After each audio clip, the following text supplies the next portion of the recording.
দর্শক আসসালামু আলাইকুম। আমি Jahiduzzaman Saeed, editor in chief, entrepreneur Bangladesh আছি আপনাদের সাথে।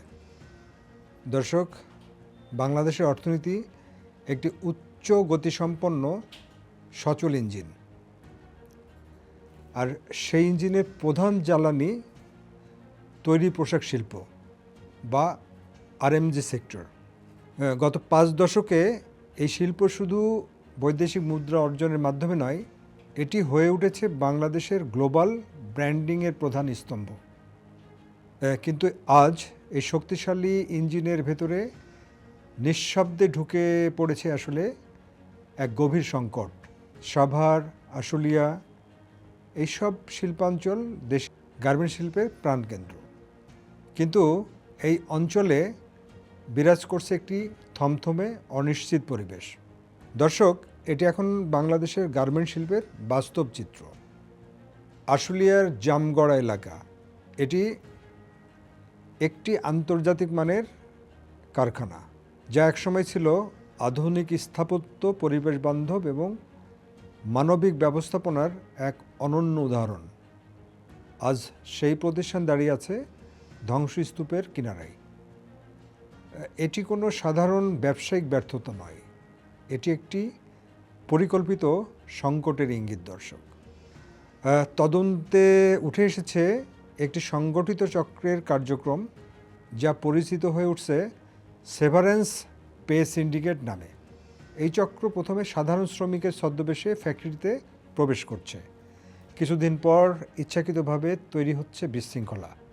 পরিস্থিতি এমন পর্যায়ে নিয়ে যায় যেখানে কর্তৃপক্ষ বাধ্য হয় তাদের ছাঁটাই করতে, আর সেই সুযোগেই আইনের ফাঁক গলে আদায় করে নেয় 3 থেকে 4 মাসের বেতন এবং অন্যান্য সুবিধা।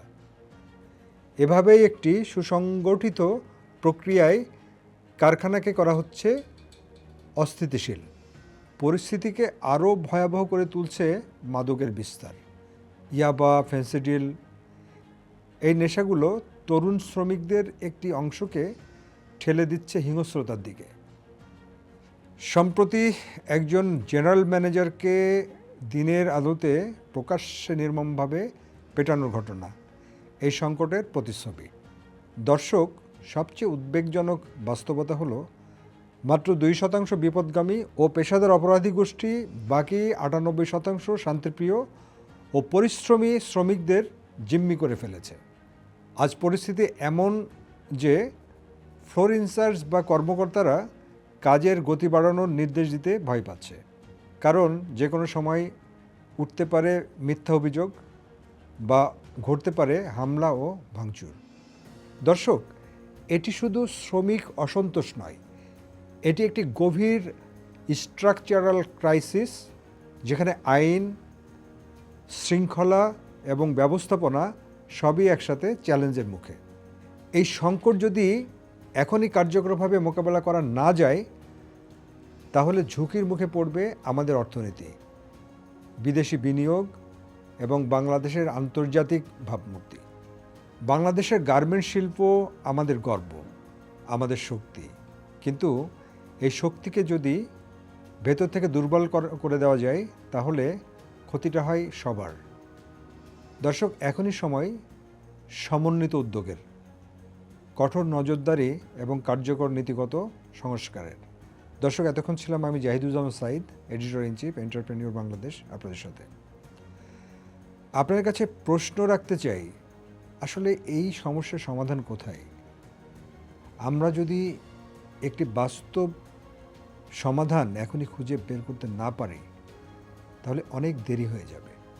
আপনারা যদি কোনো সাজেশন দিতে চান, কমেন্টে জানান। আমরা নিশ্চয়ই যথাযথ কর্তৃপক্ষের কাছে আপনার সাজেশনটি পৌঁছে দেব। ধন্যবাদ, ভালো থাকবেন।